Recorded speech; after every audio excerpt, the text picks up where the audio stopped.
In today's coffee experiment, I'll be taking a look at not just the Hario V60, but specifically if we can use a Chemex filter, which I have here in the Hario V60. People say that one of the distinguishing features of the Chemex, if not what makes it so great, is the filters themselves.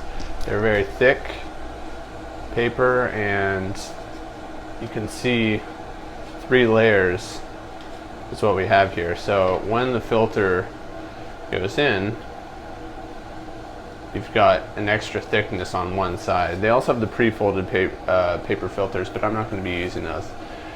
And then, first off, after I see if I can brew with the Chemex filter in the Hario V60, I'm going to then brew with this Hario paper filter and do a blind taste test. So I'm going to see if there are some differences in taste and if one is definitively better than the other.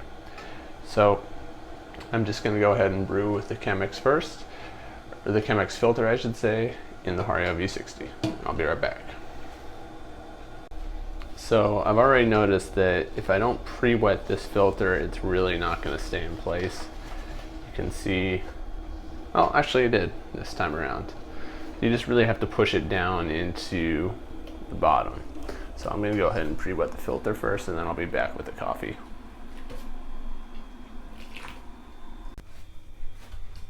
Alright, 15 grams of coffee are in there, targeting an 18:1 ratio, so 270.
Total brew time 3:30. Alright, 15 grams for the Hario filter. Have my brew schedule right here.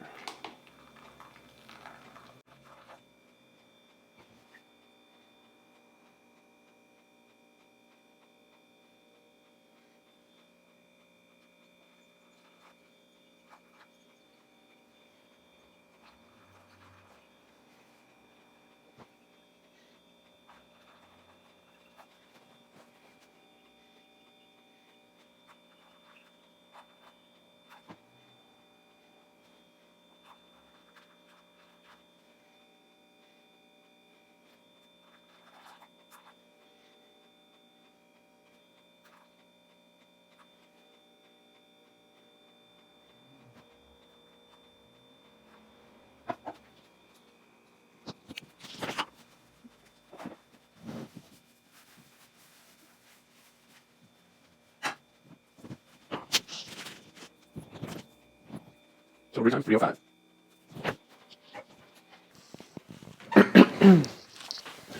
Okay, so we have the Chemex filter coffee in the left, the yellow bowl, and then on the right we have the Hario filter. And I've let the coffees cool, and I'm just going to blindly shuffle these around and taste them, so you'll have to trust me here. Not going to do any labels today, just the distinction of color. So here we go. Let's shuffle them around until I forget.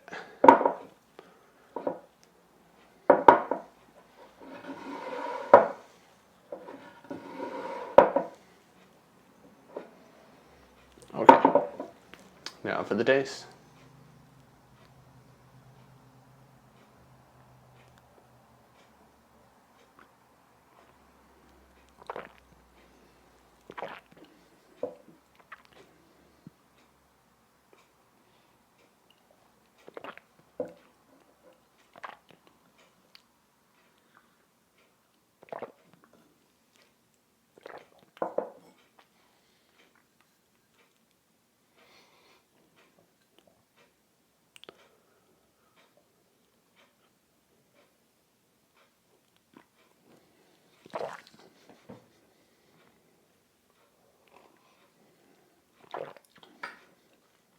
This is close. This is for sure close.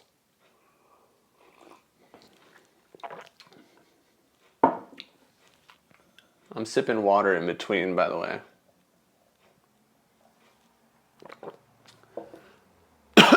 Trying to keep my palate totally cleansed. Although, of course, it isn't totally cleansed. So, they're both actually pretty good. But I think my slight favorite is this guy over here, the far one on the right. So I guess I can open my eyes now since I've made my decision. Okay, so that was the Chemex. I just think the Hario had a little bit extra in terms of bitterness. It did have a little bit more aroma, and that could have to do with the fact that maybe more undissolved solids pass through the filter because it's not as thick. Let's just take a look at each layer of coffee side by side.